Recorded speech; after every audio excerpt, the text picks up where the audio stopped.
처음 국제결혼업체 문을 열고 들어갔던 날을 저는 아직도 잊지 못합니다. 문 앞에서 한참을 서 있었습니다. 내가 여기까지 와야 하나? 내 인생이 결국 이렇게 흘러가는 건가? 그런 생각이 머릿속을 떠나지 않았습니다. 젊었을 때는 몰랐습니다. 사람이 나이를 먹으면 외로움이 이렇게 무겁게 내려앉는다는 것을요. 낮에는 괜찮았습니다. 일을 하고 사람들을 만나고 바쁘게 움직이면 혼자라는 생각을 잠깐 잊을 수 있었습니다. 그런데 밤이 되면 달랐습니다. 집 문을 열고 들어갔을 때 아무도 없는 거실, 식탁 위에 놓인 식은 밥 한 그릇, 켜지지 않은 텔레비전, 대답 없는 방 안 공기, 그 조용함이 어느 날부터는 너무 아팠습니다. 혼자 사는 게 편하다고 말했지만 사실은 편한 게 아니었습니다. 익숙해진 것뿐이었습니다. 누군가 나를 기다려줬으면 했습니다. 누군가 밥은 먹었냐고 물어봐 줬으면 했습니다. 아무 일 없는 하루 끝에 그냥 오늘도 고생했다고 말해주는 사람이 있었으면 했습니다. 그래서 저는 국제결혼업체를 찾아갔습니다. 처음 상담을 받을 때 직원은 아주 익숙한 말투로 말했습니다. 요즘 베트남 여성분들 성실하고 착합니다. 가정적이고 부모님도 잘 모십니다. 나이 차이가 있어도 잘 사는 분들 많습니다. 그 말들이 전부 위로처럼 들렸습니다. 어쩌면 저는 사랑을 찾으러 간 게 아니라 희망을 사러 간 사람이었는지도 모릅니다. 며칠 뒤 저는 베트남으로 가는 비행기에 올랐습니다. 창밖으로 구름이 지나가는데 마음이 이상하게 떨렸습니다. 이 나이에 다시 결혼을 생각한다는 게 부끄럽기도 했고 설레기도 했고 두렵기도 했습니다. 베트남 공항에 도착했을 때 덥고 낯선 공기가 얼굴을 감쌌습니다. 업체 직원이 저를 데리고 간 곳은 작은 사무실이었습니다. 그곳에서 저는 그녀를 처음 만났습니다. 작은 체구, 긴 검은 머리, 수줍게 웃는 얼굴. 그녀는 제 눈을 오래 보지 못했습니다. 한국말은 거의 못했지만 안녕하세요. 그 한마디를 아주 조심스럽게 말했습니다. 그 순간 이상하게 마음이 움직였습니다. 말이 통하지 않아도 눈빛이 통한다고 믿었습니다. 그녀는 조용했고 웃을 때마다 손으로 입을 가렸습니다. 저는 그런 모습이 순수해 보였습니다. 업체 직원은 옆에서 계속 설명했습니다. 이분은 집안도 괜찮고 성격도 착합니다. 한국 가면 남편 말 잘 듣고 잘 살 겁니다. 저는 그 말을 믿고 싶었습니다. 사람이 외로우면 믿고 싶은 말을 진실처럼 붙잡게 됩니다. 그날 이후 만남은 빠르게 진행됐습니다. 며칠 동안 몇 번 만나고 식사하고 사진을 찍고 가족에게 인사하고 정신을 차려보니 결혼 이야기가 오가고 있었습니다. 솔직히 말하면 너무 빠르다는 생각도 들었습니다. 하지만 업체에서는 말했습니다. 국제결혼은 원래 절차가 빠릅니다. 서류 늦어지면 비자도 늦어집니다. 서로 마음이 맞으면 진행하는 게 좋습니다. 저는 고개를 끄덕였습니다. 그녀도 고개를 끄덕였습니다. 그렇게 저는 그녀를 제 아내로 맞이하기로 했습니다. 한국에 돌아와 서류를 준비하는 동안 저는 참 많이 변했습니다. 집을 청소했습니다. 낡은 커튼을 바꾸고 침구도 새로 샀습니다. 작은 밥그릇 하나, 여자 슬리퍼 하나, 화장대 위에 놓을 거울 하나, 그런 것들을 사면서 저는 오랜만에 살아있는 사람처럼 느껴졌습니다. 이제 이 집에 누군가 들어온다는 생각만으로도 마음이 따뜻해졌습니다. 마침내 그녀가 한국에 온 날, 저는 공항에서 꽃다발을 들고 기다렸습니다. 그녀는 게이트 밖으로 나오자마자 저를 보고 작게 웃었습니다. 저는 그 웃음 하나에 그동안의 외로움이 다 보상받는 것 같았습니다. 집에 도착한 그녀는 모든 것이 낯선 듯 조심스럽게 움직였습니다. 냉장고를 열 때도, 욕실을 볼 때도, 창밖을 볼 때도 처음 한국에 온 사람처럼 모든 것을 신기하게 바라봤습니다. 저는 그런 그녀가 안쓰러웠습니다. 그래서 더 잘해주고 싶었습니다. 한국말이 서툴러도 괜찮다고 했습니다. 음식이 입에 맞지 않아도 천천히 익숙해지면 된다고 했습니다. 친구가 없어 외로우면 제가 옆에 있겠다고 했습니다. 처음 몇 달은 정말 행복했습니다. 그녀는 아침에 일어나 서툰 손길로 밥을 차려주었습니다. 간이 맞지 않아도, 국이 싱거워도 저는 맛있다고 했습니다. 그러면 그녀는 아이처럼 웃었습니다. 퇴근하고 집에 들어오면 그녀는 어색한 한국말로 말했습니다. 왔어요. 밥 먹어요. 그 말이 저에게는 너무 큰 위로였습니다. 저는 매달 생활비를 넉넉히 주었습니다. 베트남 가족에게 보내고 싶다고 하면 군말 없이 보내게 해줬습니다. 옷도 사주고 휴대폰도 바꿔주고 한국어 학원도 알아봐 줬습니다. 그녀가 이 나라에서 기죽지 않았으면 했습니다. 그런데 어느 순간부터 조금씩 이상한 일들이 생기기 시작했습니다. 처음에는 아주 작은 일이었습니다. 그녀가 휴대폰을 손에서 놓지 않았습니다. 밥을 먹다가도, 설거지를 하다가도, 밤에 잠자리에 들기 전에도 계속 누군가와 메시지를 했습니다. 제가 물으면 그녀는 웃으면서 말했습니다. 엄마예요. 친구예요. 베트남 사람이에요. 저는 믿었습니다. 타국에 온 사람이 고향 사람들과 연락하는 건 당연하다고 생각했습니다. 그런데 이상한 건 전화가 올 때였습니다. 그녀는 제 앞에서 전화를 받지 않았습니다. 항상 방으로 들어갔습니다. 문을 살짝 닫고 낮은 목소리로 베트남어를 말했습니다. 저는 알아들을 수 없었습니다. 하지만 사람은 말의 뜻을 몰라도 목소리의 온도는 느낄 수 있습니다.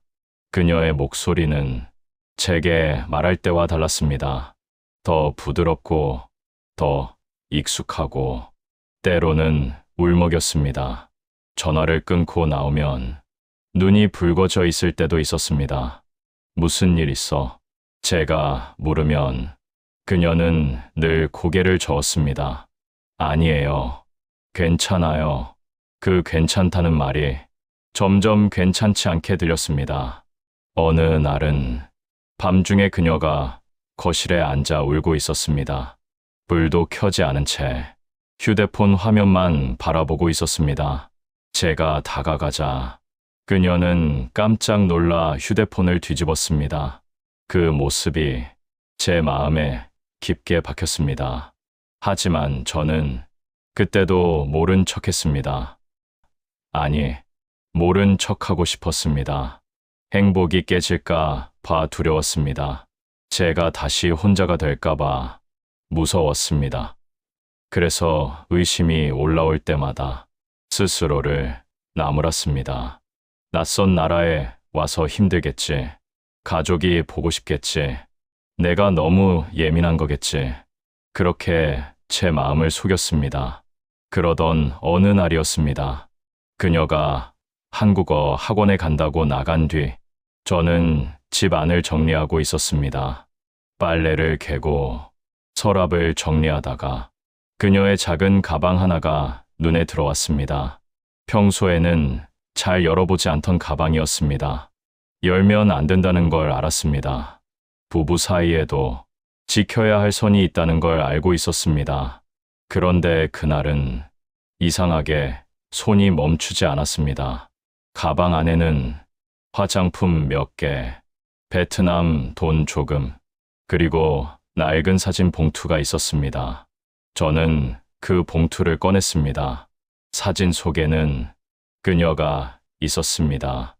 그리고 두 아이가 있었습니다. 한 아이는 그녀의 허리를 안고 있었고, 다른 한 아이는 그녀의 품에 안겨 있었습니다. 아이들의 얼굴은 누가 봐도 그녀를 닮아 있었습니다. 저는 사진을 들고 한참을 움직이지 못했습니다. 처음엔 조카라고 생각했습니다. 동생의 아이일 수도 있다고, 친척 아이일 수도 있다고, 그렇게 믿고 싶었습니다. 그런데 사진 뒤에 적힌 글씨를 보고 심장이 내려앉았습니다. 베트남어였지만 번역 앱으로 확인한 문장은 너무 선명했습니다. 엄마 사랑해. 손이 떨렸습니다. 그날 저녁, 그녀가 집에 돌아왔습니다. 저는 식탁 위에 사진을 올려놓고 그녀를 기다리고 있었습니다. 그녀는 사진을 보자마자 얼굴이 하얗게 질렸습니다. 저는 조용히 물었습니다. 이 아이들 누구야? 그녀는 대답하지 않았습니다. 입술만 떨었습니다. 말해줘. 누구냐고. 한참 뒤 그녀가 아주 작게 말했습니다. 네, 아이. 그 순간 귀가 멍해졌습니다. 세상이 조용해졌습니다. 저는 다시 물었습니다. 아이들이 있었다고? 왜 말 안 했어? 그녀는 울기 시작했습니다. 처음에는 미안하다고만 했습니다. 미안해요. 말 못했어요. 무서웠어요. 저는 그 말이 이해되지 않았습니다. 무엇이 무서웠다는 건지, 왜 숨겼다는 건지, 왜 나와 결혼하기 전에 말하지 않았는지, 그때까지만 해도 저는 아이들만 숨긴 줄 알았습니다. 하지만 진짜 진실은 그 다음에 나왔습니다. 그 아이들의 아버지가 베트남에 살아있다는 것이었습니다. 그리고 더 충격적인 건 그 남자와 혼인신고만 하지 않았을 뿐 사실상 부부처럼 살았다는 것이었습니다. 저는 숨이 막혔습니다. 그럼 그 남자는 뭐야? 헤어진 거야? 정리된 거야? 그녀는 대답을 못했습니다. 그 침묵이 대답이었습니다. 저는 의자에 주저앉았습니다. 머릿속에서 그동안의 모든 장면이 지나갔습니다. 밤마다 걸려오던 전화, 몰래 흘리던 눈물, 뒤집어 놓던 휴대폰, 한국에 와서도 계속 불안해하던 얼굴, 모든 것이 그 남자 때문이었습니다. 그녀는 저와 결혼한 뒤에도 그 남자와 계속 연락하고 있었습니다. 아이들 때문에 연락을 끊을 수 없었다고 했습니다. 하지만 저는 알았습니다. 그것은 단순히 아이들 때문만은 아니었습니다. 그녀의 마음 한쪽은 아직 베트남에 있었습니다. 그 남자에게, 그 아이들에게, 그녀가 두고 온 삶에. 저는 물었습니다. 그럼 나는 뭐였어? 그녀는 울기만 했습니다. 그 대답 없는 울음이 저를 더 비참하게 만들었습니다. 차라리 돈 때문이었다고 말했으면, 차라리 한국에 오고 싶어서 그랬다고 말했으면, 차라리 나를 이용했다고 솔직히 말했으면 덜 아팠을지도 모릅니다. 그런데 그녀는 끝까지 애매하게 말했습니다. 당신 좋은 사람. 나도 잘 살고 싶었어요. 아이들 위해서. 그 말들이 제 가슴을 찢었습니다. 저는 좋은 사람이 되고 싶었습니다. 누군가에게 의지가 되는 남편이 되고 싶었습니다. 그런데 알고 보니 저는 그녀의 새 인생이 아니라 도망칠 문이었을 뿐이었습니다. 그날 이후 우리 집은 지옥처럼 조용해졌습니다. 같은 식탁에 앉아도 아무 말도 하지 않았습니다. 그녀가 차려준 밥을 저는 먹을 수 없었습니다. 밥상 앞에 앉으면 사진 속 아이들의 얼굴이 떠올랐습니다. 그 아이들이 죄가 없다는 건 압니다. 하지만 제 마음은 그렇게 쉽게 정리되지 않았습니다. 그녀를 보면 불쌍하기도 했고 밉기도 했습니다. 베트남에 두고 온 아이들을 생각하면 엄마로서 얼마나 아팠을까 싶다가도 그럼 나에게는 왜 그랬냐는 생각에 분노가 치밀었습니다. 며칠 뒤 저는 국제결혼업체에 연락했습니다. 처음에는 담당자가 당황했습니다. 제가 상황을 설명하자 그들은 말했습니다. 저희도 몰랐습니다. 현지에서 확인된 서류상 미혼이었습니다. 혼인신고가 안 되어 있으면 확인이 어렵습니다. 그 말은 틀린 말이 아니었을지 모릅니다. 하지만 제 인생은 그 확인되지 않은 진실 때문에 무너지고 있었습니다. 서류상 미혼, 그 말이 이렇게 무서운 말인지 그때 처음 알았습니다. 법적으로는 미혼이었지만 그녀의 삶에는 남자가 있었고 아이들이 있었습니다. 저는 법적으로 남편이었지만 그녀의 마음에서는 끝내 첫 번째 사람이 아니었습니다. 시간이 지날수록 그녀는 더 자주 베트남 이야기를 했습니다. 아이들이 보고 싶다고 했습니다. 엄마가 아프다고 했습니다. 돌아가야 할 것 같다고 했습니다. 저는 묻고 싶었습니다. 그럼 나는 어디에 있는 사람이냐고, 나는 당신 인생에서 뭐였냐고, 나도 사람이라고, 나도 마음이 있다고, 나도 상처받는다고, 하지만 말하지 못했습니다. 말을 꺼내면 제가 더 초라해질 것 같았습니다. 결국 그녀는 베트남에 다녀오고 싶다고 했습니다. 처음에는 잠깐만 다녀오겠다고 했습니다. 아이들을 보고, 가족을 보고, 다시 돌아오겠다고 했습니다. 저는 알고 있었습니다. 한번 가면 돌아오지 않을지도 모른다는 것을요. 그래도 막지 않았습니다. 사람 마음은 붙잡는다고 붙잡히는 게 아니니까요. 공항으로 가는 날, 그녀는 작은 캐리어 하나를 끌고 나왔습니다. 처음 한국에 왔을 때와 비슷한 모습이었습니다. 다만 달라진 게 있다면 그때 제 마음에는 설렘이 있었고 이번에는 체념이 있었다는 것입니다. 공항에서 그녀는 제게 고개를 숙였습니다. 미안해요. 저는 물었습니다. 돌아올 거야? 그녀는 대답하지 못했습니다. 저는 그 순간 모든 걸 알았습니다. 그녀는 이미 떠난 사람이었습니다. 몸만 오늘 떠나는 것뿐, 마음은 오래전에 이 집을 떠나 있었습니다. 그녀가 출국장 안으로 들어가는 모습을 저는 끝까지 바라봤습니다. 한 번쯤은 돌아볼 줄 알았습니다. 하지만 그녀는 돌아보지 않았습니다. 그 뒷모습이 제 결혼의 마지막 장면이었습니다. 집으로 돌아온 날 현관문을 여는데 다리가 풀릴 것 같았습니다. 불을 켜도 집은 어두웠습니다. 그녀의 슬리퍼가 없었습니다. 화장대 위 화장품도 사라졌습니다. 냉장고 안에 있던 베트남 소스도 없어졌습니다. 그녀가 있었다는 흔적이 조금씩 비어 있었습니다. 그런데 이상하게도 완전히 사라지지는 않았습니다. 베개에 남은 머리카락, 서랍 안쪽에 두고 간 작은 머리핀, 주방 한 구석에 남은 그릇 하나, 그런 것들이 저를 더 아프게 했습니다. 며칠 동안 잠을 제대로 자지 못했습니다. 눈을 감으면 그녀가 처음 웃던 얼굴이 떠올랐습니다. 그리고 바로 이어서 사진 속 아이들의 얼굴이 떠올랐습니다. 저는 계속 생각했습니다. 어디서부터 잘못된 걸까? 국제결혼업체에 들어간 순간부터였을까? 베트남에서 그녀를 처음 본 순간부터였을까? 아니면 외로움 때문에 너무 빨리 믿어버린 제 마음부터였을까? 사람들은 쉽게 말합니다. 속은 사람이 바보다. 국제결혼은 조심했어야지.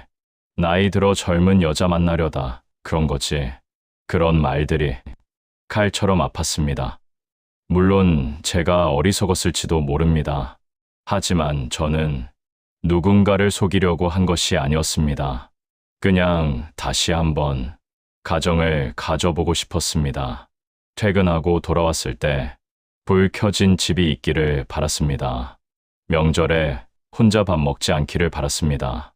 아프면 약 챙겨주는 사람이 있기를 바랐습니다. 그 바람이 그렇게 큰 욕심이었을까요? 시간이 지나 그녀에게서 연락이 왔습니다. 베트남 번호였습니다. 짧은 메시지였습니다.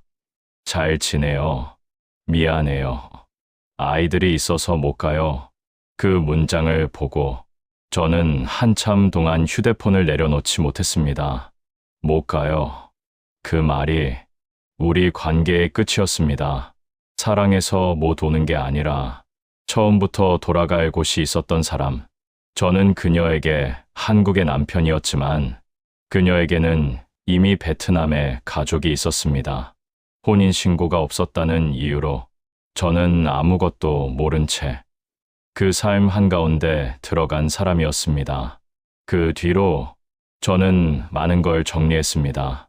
그녀의 물건을 박스에 담았습니다. 버리려고 했지만 쉽게 버리지 못했습니다. 미웠지만 한때는 사랑했던 사람이었습니다. 속았지만 한때는 제 하루를 따뜻하게 해준 사람이었습니다. 그 기억마저 모두 거짓이라고 말하면 제가 너무 불쌍해질 것 같았습니다. 그래서 인정하기로 했습니다. 그녀는 저를 완전히 사랑하지 않았지만 저는 진심이었다고.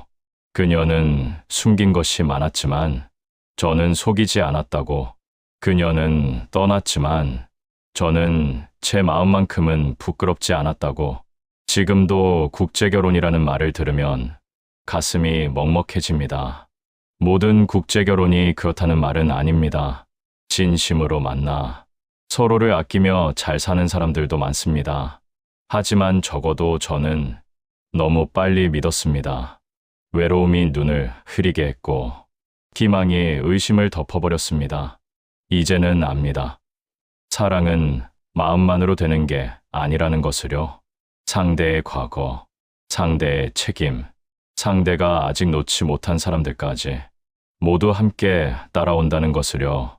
그리고 결혼은 두 사람만의 문제가 아니라는 것을요. 특히 누군가에게 아이가 있다면 그건 숨길 수 있는 과거가 아닙니다. 그건 그 사람의 삶이고 책임이고 진실입니다. 그 진실을 숨긴 채 시작한 결혼은 언젠가는 반드시 무너집니다. 저는 그녀를 미워했습니다. 아니, 지금도 완전히 용서했다고 말할 수는 없습니다. 하지만 한 가지는 알게 됐습니다. 그녀도 어쩌면 자기 삶에서 도망치고 싶었던 사람일지 모릅니다. 가난에서, 책임에서, 아이들을 먹여 살려야 하는 현실에서, 끝나지 않은 남자와의 관계에서 그녀도 살고 싶었을 겁니다. 하지만 그렇다고 해서 저를 속여도 되는 건 아니었습니다. 누군가의 불행이 다른 사람을 속일 권리가 되지는 않습니다. 그게 제가 이 일을 겪고 나서 얻은 가장 아픈 깨달음입니다. 지금 제 집은 다시 조용합니다. 아침에 일어나면 혼자 물을 끓이고 혼자 밥을 먹고 혼자 하루를 시작합니다. 예전과 같은 혼자입니다. 하지만 예전과는 조금 다릅니다. 예전에 저는 혼자인 것이 두려웠습니다. 그래서 아무나라도 내 곁에 있어 주길 바랐습니다. 하지만 지금은 압니다.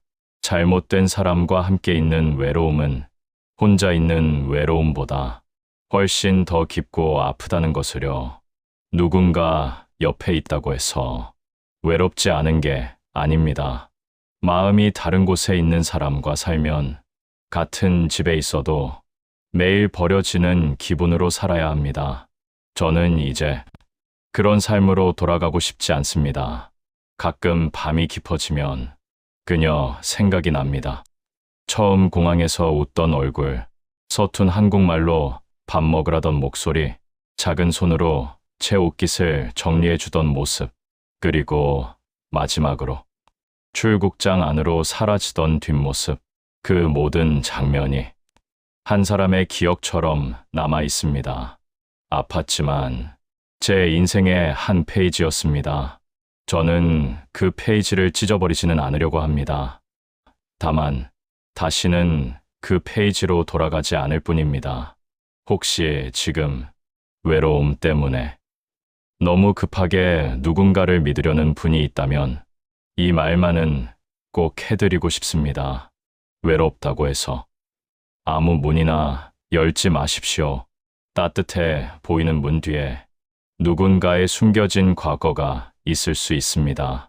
웃는 얼굴 뒤에 아직 끝나지 않은 사람이 있을 수 있습니다. 그리고 무엇보다 당신의 외로움을 이용하는 사람도 있을 수 있습니다. 사랑은 필요합니다. 하지만 사랑보다 먼저 확인이 필요합니다. 믿음은 아름답습니다. 하지만 진실 없는 믿음은 언젠가 사람을 무너뜨립니다. 저는 늦게 배웠습니다. 그래도 배웠습니다. 이제 저는 누군가가 떠난 빈자리를 보며 울기보다 그 빈자리 안에서 나 자신을 다시 세우는 법을 배우고 있습니다. 언젠가 다시 누군가를 만나게 될지는 모르겠습니다. 하지만 그때는 외로워서 붙잡는 사랑이 아니라 서로의 진실을 알고도 선택하는 사랑을 하고 싶습니다. 그녀가 떠난 뒤 저는 한동안 제 자신을 원망했습니다. 왜 몰랐을까? 왜 확인하지 않았을까? 왜 그 눈빛 하나에 마음을 다 줬을까? 하지만 이제는 저를 너무 미워하지 않으려고 합니다. 그때의 저는 그저 사랑받고 싶었던 사람입니다. 그게 죄는 아니니까요. 속인 사람이 잘못이지 진심이었던 사람이 부끄러워할 일은 아니니까요. 오늘도 저는 혼자 밥을 먹습니다. 하지만 예전처럼 누군가의 거짓된 온기를 기다리지는 않습니다. 조금 쓸쓸해도 진실한 하루가 낫다는 걸 이제는 알기 때문입니다. 그리고 마지막으로 그녀에게 묻고 싶은 말이 하나 있습니다. 당신은 나를 단 한순간이라도 진심으로 남편이라 생각한 적이 있었습니까? 대답은 이제 들을 수 없습니다. 하지만 괜찮습니다. 이제 그 대답 없이도 저는 살아가야 하니까요. 제가 붙잡아야 할 건 떠난 사람이 아니라 무너졌던 제 자신이니까요. 여러분이라면 이런 진실을 알게 되었을 때 그 사람을 용서할 수 있으시겠습니까?